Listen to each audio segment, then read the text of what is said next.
जय हिंद साथियों, स्वागत है आप सभी का YouTube channel Kanhaiya GS world में। दोस्तों, आरपीएफ यानी कि रेलवे सुरक्षा बल, यहाँ पर वर्ष 2024 के लिए वैकेंसी आई हुई है। इस वीडियो में हम लोग बात करेंगे डिटेल न्यू सिलेबस क्या है और इसमें पैटर्न क्या होता है एग्ज़ाम के, यानी इसके अलावा एग्ज़ाम के अलावा हम लोग शारीरिक दक्षता के बारे में भी बात करेंगे कि क्या क्या चेक होता है।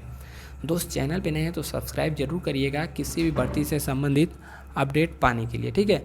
बाकी यहाँ पर हम लोग देख लेते हैं पहले डिटेल सिलेबस क्या है, फिर उसके बारे में उसके बाद हम लोग बात करेंगे कि क्या क्या यहाँ पर पूछा जाता है। चलिए यहाँ पर देखेंगे तो देखिए, आरपीएफ में टोटल 3 सेक्शन से क्वेश्चन आते हैं। पहला होता है सेक्शन जनरल अवेयरनेस, ठीक है। इसमें जीके जीएस करंट अफेयर पूछे जाते हैं 50 क्वेश्चन 50 नंबर के। अरिथमेटिक यानी गणित से भी 35 क्वेश्चन 35 नंबर के पूछे जाते हैं। और यहाँ पर आता है रीजनिंग से भी 35 क्वेश्चन 35 नंबर, और सभी के लिए 1.5 घंटे का समय मिलता है। और यहाँ पर देखेंगे तो निगेटिव मार्किंग भी 1/3 का रहता है, तो 1/3 यानी कि थोड़ी टफ निगेटिव मार्किंग इसमें मानी जाती है। कुल मिलाकर के 120 प्रश्न 120 नंबर के यहाँ पर आपके हो जाते हैं, ठीक है। नेक्स्ट यहाँ पर डिटेल सिलेबस देखेंगे, जैसे जीके जीएस और करंट अफेयर, यहाँ से टोटल 50 क्वेश्चन 50 नंबर के आते हैं, जिनमें क्या क्या रहता है। करंट अफेयर में इंडियन करंट अफेयर, इंटरनेशनल और क्या राजनीतिक अपडेट है, सामाजिक मुद्दे, इन सब से क्वेश्चन आते हैं। भारतीय इतिहास में तीनों इतिहास यानी कि प्राचीन, मध्यकालीन और आधुनिक इतिहास से क्वेश्चन आते हैं। कला एवं संस्कृति से भी क्वेश्चन इसमें आते हैं, जैसे कि जो दृश्य कला है, ठीक है, कला प्रदर्शन, साहित्य, कविता एवं जो भी नृत्य वगैरह है, सब चीज़ से प्रश्न पूछे जाते हैं। भूगोल में यहाँ पर विश्व का भूगोल, भारत के भूगोल से प्रश्न आते हैं। पर्यावरण से भी संबंधित प्रश्न रहते हैं। अर्थशास्त्र पूछा जाता है, और सामान्य जो राज्य व्यवस्था है, ठीक है, यानी जिसे पॉलिटी कह सकते हैं, उससे भी प्रश्न आता है। और भारतीय संविधान से भी यहाँ पर मौलिक अधिकार, नीति निर्देशक तत्व वगैरह से क्वेश्चन पूछे जाते हैं। खेल से संबंधित प्रश्न आते हैं। और सामान्य विज्ञान में तीनों विज्ञान, भौतिक, रसायन और जीव विज्ञान से संबंधित यहाँ पर प्रश्न पूछे जाते हैं। उसके बाद आता है अरिथमेटिक यानी कि गणित का क्वेश्चन। इसमें 35 क्वेश्चन 35 नंबर के रहते हैं। इसमें आप चैप्टर देखेंगे तो जैसे नंबर सिस्टम हो गया, होल नंबर्स हो गया, ठीक है, डेसिमल फ्रैक्शन हो गया, रिलेशन हो गया, और फंडामेंटल अरिथमेटिक जो ऑपरेशन हो गए, percentage, ratio, average, interest, profit, लाभ, डिस्काउंट, और जो भी टेबल वाला प्रश्न आते हैं। उसके अलावा मेंसुरेशन, टाइम, डिस्टेंस और रेशियो प्रपोर्शन से भी क्वेश्चन रहते हैं। 35 क्वेश्चन 35 नंबर के।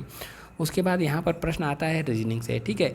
रीजनिंग इसमें काफ़ी मतलब बहुत ज़्यादा इसमें टफ नहीं मानी जाती है। आप प्रीवियस ईयर देखे होंगे तो समझ जाएंगे। इसमें रीजनिंग से जैसे एनालॉजीज हो गया, ठीक है। इसके अलावा यहाँ पर जो विजुअलाइजेशन से प्रश्न आते हैं, और problem solving question, decision making, ठीक है, विजुअल मेमोरी, और यहाँ पर डिफरेंस वाला क्वेश्चन आते हैं, रिलेशनशिप्स और अरिथमेटिक जो होते हैं, ठीक है। इसके अलावा जो non verbal, verbal, coding, decoding, statement और कथन, इन सब से संबंधित यहाँ पर क्वेश्चन पूछे जाते हैं। 35 क्वेश्चन 35 नंबर के, ठीक है। और दोस्त, यहाँ पर आरपीएफ कांस्टेबल के बेस्ट बुक के बारे में बात करेंगे, जो कि चच्चू पब्लिकेशन की है। आरपीएफ कांस्टेबल के लिए बेस्ट स्टडी गाइड बुक है। आप इससे अपना परीक्षा की तैयारी कर सकते हैं और अपनी परीक्षा को और भी मजबूत बना सकते हैं। इसमें जब आप देखेंगे तो इसमें कंप्लीट सिलेबस दिया हुआ है। उसके अलावा जो भी प्रीवियस ईयर जैसे 2019 में पेपर हुआ था, तो कंप्लीट साल पेपर आपको मिलेगा। और नीचे आप देखेंगे तो इसका जो है कि डिटेल सलूशन भी दिया हुआ है, जो कि आपकी स्टडी में काफ़ी हेल्पफुल साबित होगा, ठीक है। और हम बात करेंगे, इसके अलावा अन्य भी इनकी बुक आती हैं, जैसे यहाँ पर आप देखेंगे स्टडी गाइड हो ही गई।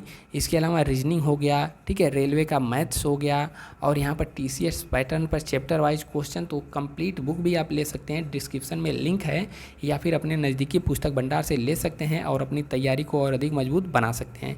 देखिए, यहाँ पर जो अन्य चीज़ें मेजर होती हैं, जैसे आप कांस्टेबल के लिए तैयारी कर रहे हैं तो इसमें शारीरिक दक्षता का परीक्षण भी किया जाता है। जैसे आप यदि पुरुष हैं तो 1600 मीटर का रनिंग होता है 5 मिनट 45 सेकंड में। यह काफ़ी टफ माना जाता है, तो इसके लिए आपको प्रैक्टिस बहुत ही बेहतरीन चाहिए, वरना आप यहाँ पर जा करके थोड़ा आपको यहाँ पर दिक्कत हो सकता है, पीछे हट सकते हैं, छट सकते हैं। इसीलिए आपको यहाँ पर अभी से जी तोड़ मेहनत करनी होगी रनिंग के लिए। और महिलाओं की रनिंग 800 मीटर की होती है, 3 मिनट 40 सेकंड के अंदर इनको पूरा करना रहता है।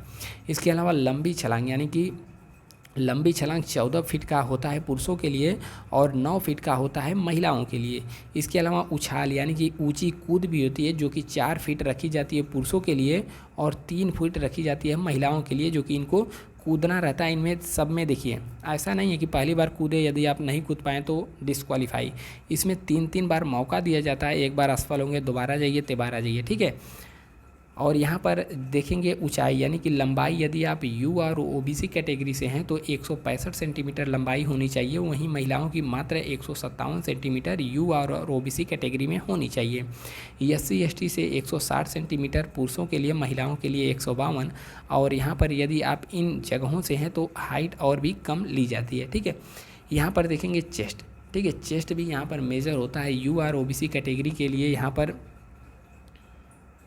ठीक है। यहाँ पर यदि आपकी छाती फूली नहीं है तो 79-80 के लगभग लिया जाता है। और यहाँ पर 5 सेंटीमीटर आपको फुला करके 84 से 85 सेंटीमीटर आपको करना रहता है। कुल मिला जुला करके 5 सेंटीमीटर फुलाव आपके लिए आवश्यक है। एससी एसटी कैटेगरी के लिए 76.2 से रहना चाहिए बिना फुलाए, और यहाँ पर 5 सेंटीमीटर फुलाने के बाद 81.2 होना चाहिए।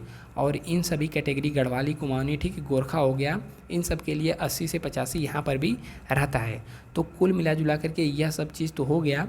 बाकी नेक्स्ट, यदि आप भी आरपीएफ से संबंधित और भी चीज़ें जानना चाहते हो, जैसे कि इसका जॉब प्रोफाइल क्या है, तो जॉब प्रोफाइल के बारे में हमने ऑलरेडी वीडियो बना दिया है, चैनल पे एक प्लेलिस्ट में होगा, जा कर के उसको देख सकते हैं। बाकी मिलते हैं नेक्स्ट वीडियो में। जय हिंद।